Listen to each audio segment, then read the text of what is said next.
Hey everyone, Digital David here. Today in this video, I'm going to be unboxing and reviewing the HP VH240a computer monitor. I did purchase this product myself, and any opinion expressed in this video is strictly my own. That being said, if you're interested in this product and want to find out more about it, the link to it will be in my video description below.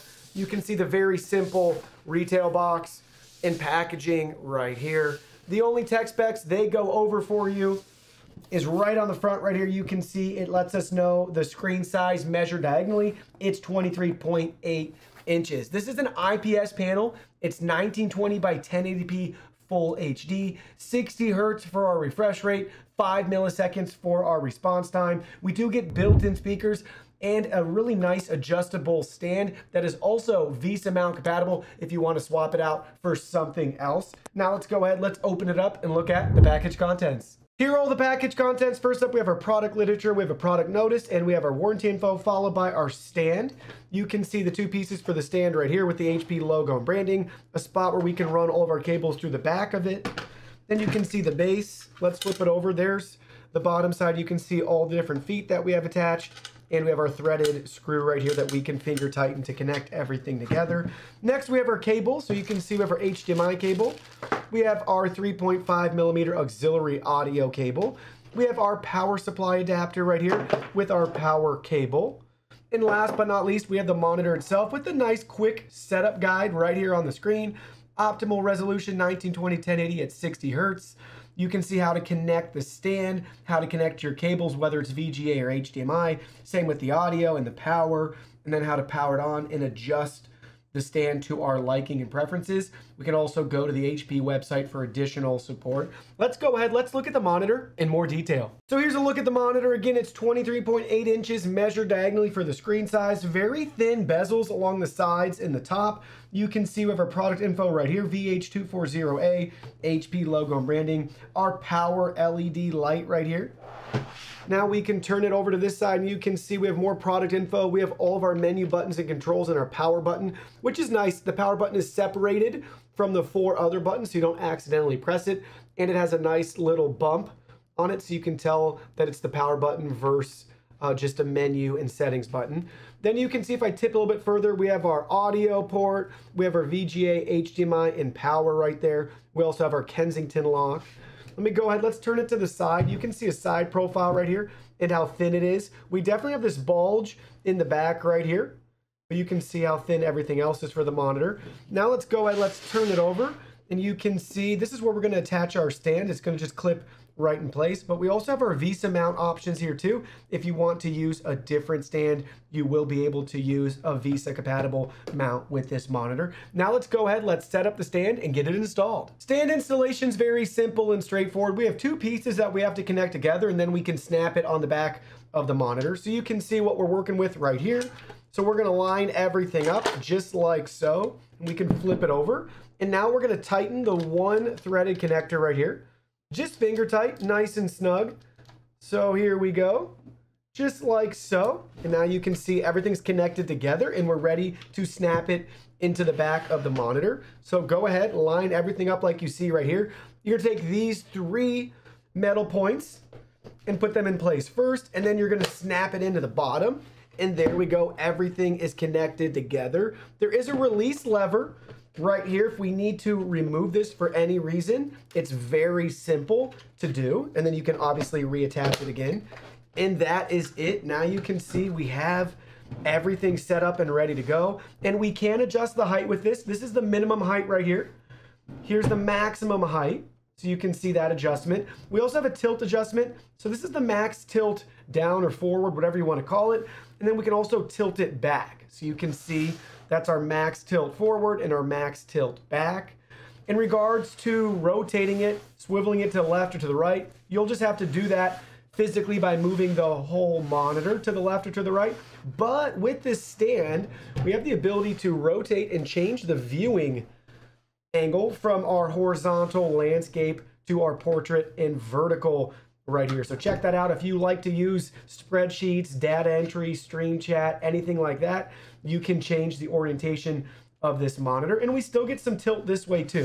So there's our max tilt forward and there's our max tilt back, and we can adjust the height as well, depending on the tilt right there. But we can adjust this one way if we want to change our viewing experience from your traditional landscape to your vertical and portrait viewing. Very easy to do with this monitor. Now let's go ahead, let's power it on and look at the menu settings. So now we got everything powered on. Let's go ahead, let's look at the menu settings. So the first button we can press is going to bring up our menu controls right here, and we can choose which option we want. So we're going to push the first one again. That's going to take us into all of our menu settings, where you can see first up we can adjust brightness. We can also adjust contrast. We have color control right here. Let's go into that setting so you guys can see. We can change our color profiles from warm to neutral to cool to then we have additional viewing modes as well. If you want to enable like a blue light filter, we can do that. If we select that, you can see low blue light, night, reading, multimedia, photo, and custom. So we have a lot of different options there. Let's go back and then let's choose. I like the neutral one for now, but we have a custom RGB setting too. But let's go ahead, let's get to neutral. There we go. And now let's go back. Next up, you can see we have our input control, guys. We can change the input between HDMI and VGA. Then we have image control settings. Let's go ahead, let's select that. You can see we have a couple different options right here. Dynamic contrast, black stretch, response time, sharpness. So you can see, let's select response time, and we can choose between default, fast, level 3, level 4, and level 5, the fastest response time. So that's going to be more important if you're going to be doing some gaming. You can definitely turn it to level 5. And we can go back. And then you can see we have those same settings we just went over. So let's go back again. And now we're going to make it to our next setting right here. That's going to be our audio controls. So we can select that. You can see we have a couple different options right here where we can adjust the volume or conduct an internal speaker self-test. Let's go back. And now we can go to the next option. That's our power control right here. So you can see the different power options and controls we have. We can actually turn off the power LED if we want. And then we have our menu controls right here. So let's go ahead, let's look at that. We can change the position, transparency, timeout, rotation, OSD messages. We can also assign the buttons. If we want to change the buttons up, we can do that. Then we have our management option. Let's select that. You can see we can conduct a factory reset right here, change our language options. Pretty detailed menu. And then we can view information on the monitor. So you can see right here, we're getting our max resolution, 1920, 1080p, and 60 hertz. So that's our current mode, and that's our optimal mode for this monitor. You can see our input. We can learn more about the color settings and some other features right here, like the backlight hours. Currently, we're at 0 because this is brand new. Then we can go back, and then we can exit the menu settings if we want. Let's go ahead, let's push this button again. Now let's push the second button. That's our info icon. So bringing us back to that monitor information right there.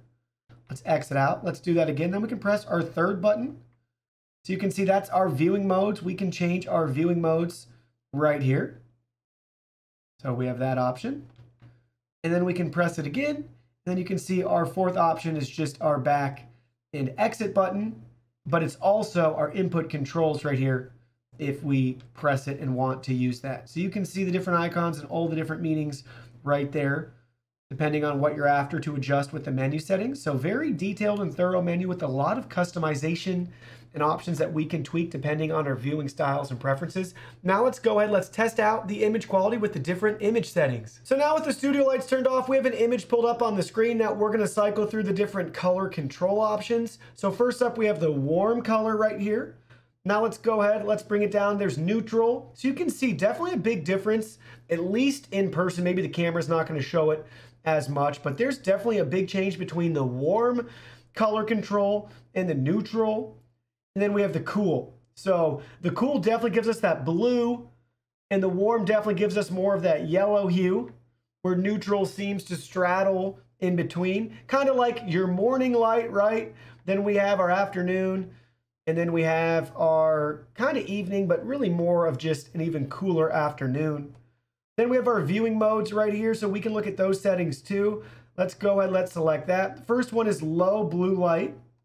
Then you can see night. Night is super yellow, super yellow. I don't like night personally, but if you want to do night, that's what you're going to get, very yellow hues. Then we have our reading light, multimedia, photo. Photo looks nice. Then we have custom right here if we want to change the custom setting. So we'll cycle through them again. Night, reading, multimedia, photo. A lot of different options there. Pretty cool. And then we'll cycle through these one more time too. So custom RGB. Then you can see warm, neutral, cool, and back to our viewing. So let's go ahead. Let's leave it on the neutral setting. And then let's go back out. Now let's go ahead. Let's look at this again with a video. Now you can see we got a stunning drone video up on the screen right now, and we're going to change those color settings again. So let's bring it up. You can see we're going to go down to the color control options right here. Currently we're at neutral. Here's cool. We can look at the viewing modes in a minute. Custom RGB. And then let's go back up to warm. So there's warm, neutral, and cool. Now let's look at the viewing modes. Here's the different viewing modes. Low blue light, night, reading, multimedia, photo, and our custom setting. Let's cycle through them one more time. Low blue light, night, reading, multimedia, photo, and custom. Now with the video still playing, I wanted to show you guys the viewing angle. So watch as we turn the monitor. So with the IPS panels, they're known for their great viewing angles. In this case, you can really view content from the side. The camera and the video is not going to cut it as it is in real life, but I can even see the content very clearly right here. Obviously, the viewing angle is going to vary too, depending on if you're up, down, left, right, that sort of thing. But just know with IPS panels, if you're off to the side, you'll still be able to view it, and there won't be a lot of distortion, discoloration, or anything like that. In fact, I think the biggest obstacle still with any panel is just when you have it off to the side, there's going to be some glare. So depending on how dark or how light the room is, that'll probably affect an IPS panel viewing angle the most. But everything looks really good. Let's rotate it the other way so you can see it that way too. And now let's go ahead, let's do it one more time, but with the lights on. Now we got the lights on, so let's go ahead, let's rotate the monitor so you guys get a feel for that viewing angle again with the lights on. Now let's go ahead, let's rotate it to the other side as well. So you can see how everything looks if you're viewing this from an angle. It's really an enjoyable viewing experience, and that's true with just about any IPS panel. Now it's time to test out the input lag on this monitor. Now keep in mind this has an advertised 5 millisecond response time. Response time is different from input lag. So the response time is the amount of time it takes a pixel to change colors, like from black to white or gray to another shade of gray. In this case with input lag, this is the delay between your monitor and a command, your monitor and an input. So say we have a keyboard and a mouse. What's the delay between that device and the screen right here? So let's go ahead, let's measure it. We'll get our lowest result in this top left quadrant. You can see our input lag is around 1.2, 1.3 milliseconds. Here's our middle value showing 8.5 milliseconds. And then here is our bottom value right at 16 milliseconds. That's on point with most other monitors on the market today, especially other HP monitors. They come in right around that 1.2 to 1.5 range for input lag. Now you can take a look at the Blurbuster's motion test right here to see our little UFO alien going across the screen and how much of a difference it makes to have that higher hertz, higher refresh rate monitor. So here's 15 FPS versus 30 versus 60. In this case, we have 1920, 1080p, and 60 hertz for our refresh rate. So you can see how much smoother that alien looks versus 30 and 15. Today on the market, 60 FPS is your bare bones minimum. Typically now that threshold for these same monitors is around 75 hertz, which every 15 FPS definitely helps, especially down here in this range. You can see that drastic difference in jump between the FPS from 15 to 30, and then obviously from 30 to 60 right there. But basically what you're going to see if you had a higher refresh rate, 75, 120, 144, 240, that sort of thing, 160, 175. I mean, there's so many different options. You'll just have even smoother footage, less blurring, stuttering, shaking as you see right here. it'll look even smoother than what we got right here. It's 60 FPS, but this gives you a nice feel for the performance of this monitor and how it's gonna do and handle some light gaming. So this monitor is equipped with built-in speakers that we're gonna sample right now using our binaural microphone. We're gonna play this song Wide Mirage off the album Golden Hour by Music Chef. So let's go ahead, let's give it a quick listen.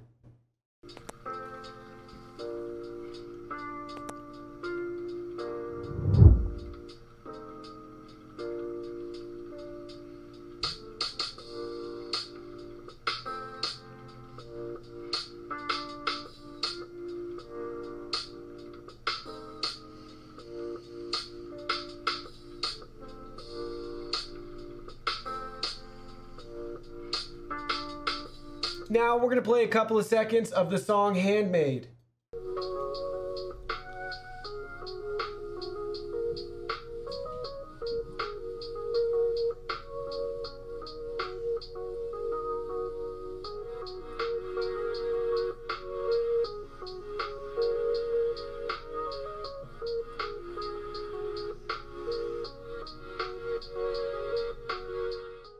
Now I wanted to show you guys what it's like to browse the web with this monitor. So just pay attention to the clarity, how clear, crisp, and sharp everything is. So first up, we have a popular web page. We have the YouTube trending section, and you can see we can scroll down and you get a feel for how clear and crisp everything looks. All the different font sizes, the images, thumbnails, that sort of thing. Everything looks great. Nice, enjoyable browsing experience. Now let's go ahead, let's pull up The Verge. So we have a popular tech blog right here too. Let's bring that up. You guys can see, same thing. Look at how good everything looks if you're using this monitor.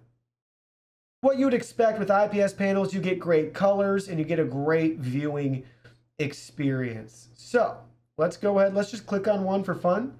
Let's click on Apple's AirPods right here. And again, you can just pay attention to how clear everything looks. Very easy to read and consume content. Images are loading great. So colors look awesome, very accurate and realistic. And there's no fuzziness, blurriness, or anything like that with this monitor. All right, so now you can see we got Fortnite pulled up right here. 60 FPS, 1920, 1080p. That's our settings. We also have the fastest response time setting enabled on the monitor, so you guys get a feel for what it's going to be like to game with this monitor right here. Let me go back and forth. I don't want to make you dizzy, but you can check it out and see how it responds. You really analyze everything for the fast movement and motion right there. So far, so good. I'm really liking the experience. Got him.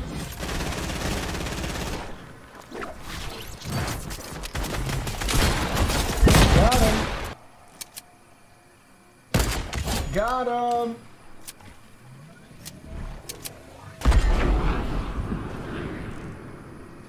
Got him.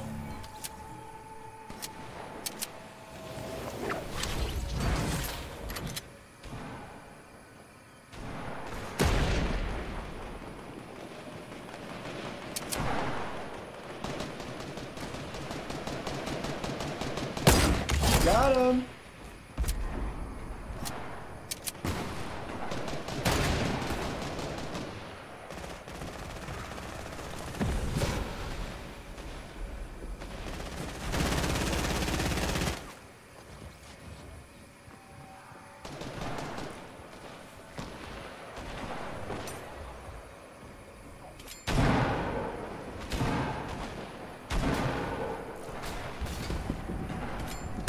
Got him! So let me share with you my final thoughts after using this monitor. First, I want to say overall, this is definitely geared towards productivity users. Maybe you'll find this a lot in office spaces, maybe somebody working from home that wants to have a second screen with their laptop, or maybe a light desktop user at home too, looking for maybe their primary or a secondary monitor. Then you're going to want to consider a monitor like this. It has built-in speakers and a really nice stand. It's just a simple monitor that works, nothing flashy or anything like that, but it gives you your basic I/O with HDMI, and more legacy users with the VGA. Again, the built-in speakers and the nice adjustable stand if you're doing a lot of data entry, accounting, that sort of thing. maybe you're living out of spreadsheets, or you want to, use this as a second monitor to monitor your chat, then you have the nice portrait viewing experience that you can get with this monitor. So overall, it's a complete kit with everything you would need to get going if you're looking for a nice monitor that you don't have to buy any additional accessories. Obviously, in the future, I'd love to see even more things added, like DisplayPort, maybe an additional HDMI.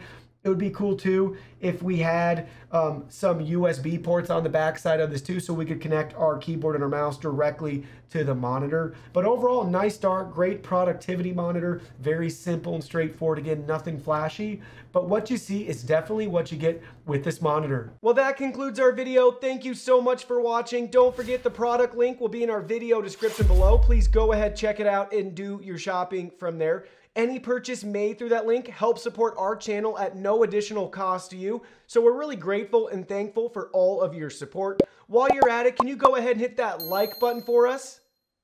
And subscribe to our channel. We have new content coming out daily, and we don't want you to miss anything. Please go ahead and give us a follow online and make it a clean sweep. Facebook, Twitter, Instagram, Twitch, TikTok, Discord. You can message us on WeChat, check out our website, and join our free newsletter. Thank you guys so much for being here. Don't forget, new content daily, and we can't wait to see you in our next video.